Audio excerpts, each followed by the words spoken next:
Mo kí gbogbo ẹ̀yin tẹ́ ń gbọ́ mi wípé ẹ kú dédé àsìkò yìí. Gẹ́gẹ́ bẹ́ ṣe mọ̀ wípé a ò lè ṣaláì mọ̀ mú àwọn sinimá aládùn ọlọ́kan-ò-jọ̀kan wá sí etí ìgbọ́ yín. Èyí tí a tún mú wá lọ́tẹ̀ yìí òun la pè àkọlé rẹ̀ ní Thorns. Àwọn òṣèré tó kópa nínú eléyìí òun ni Àníkẹ́ Àmì, Tósìn Ọláníyan, Akínọlá Àkànó tí ẹ mọ̀ sí Ṣẹ́gbówẹ̀, Òkìkíọlá Adéṣínà àti bẹ́ẹ̀ bẹ́ẹ̀ lọ. Ẹ wo ọ̀rọ̀ ìfẹ́ ó lágbára ó kọjá àdánwò. Ọmọbìnrin kan ni ó ń rí ìpèníjà látara àwọn ọkùnrin tí wọ́n jọ ń ṣe eré ìfẹ́. Gbogbo wa la mọ̀ wípé kò sí ẹ̀dá kan láyé yìí tó lè dáa tán.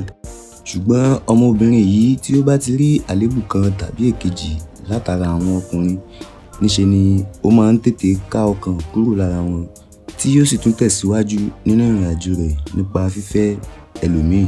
Nínú ìtẹ̀síwájú rẹ̀ yìí ló ti pàdé ọmọkùnrin kan tí ó jẹ́ onígbàgbọ́ òdodo. Àtọ̀sán àtòru òun ni ọmọkùnrin yìí máa fi ń sin Ọlọ́run tí ó sì máa fi ń gba àdúrà. Ọmọbìnrin yìí ó nífẹ̀ẹ́ sí i nítorí pé ó jẹ́ onígbàgbọ́. Wọ́n fẹ́ra wọn sílé tán ní wàhálà bá tún bẹ̀rẹ̀ láàrin àwọn méjèèjì. Kò ní jù báyìí lọ. Ẹ gbìyànjú láti wo sinimá yìí kí ẹ̀yin náà kí ẹ lè mọ ohun tí ó bá ṣẹlẹ̀ láàrin àwọn méjèèjì. Ó dìgbà.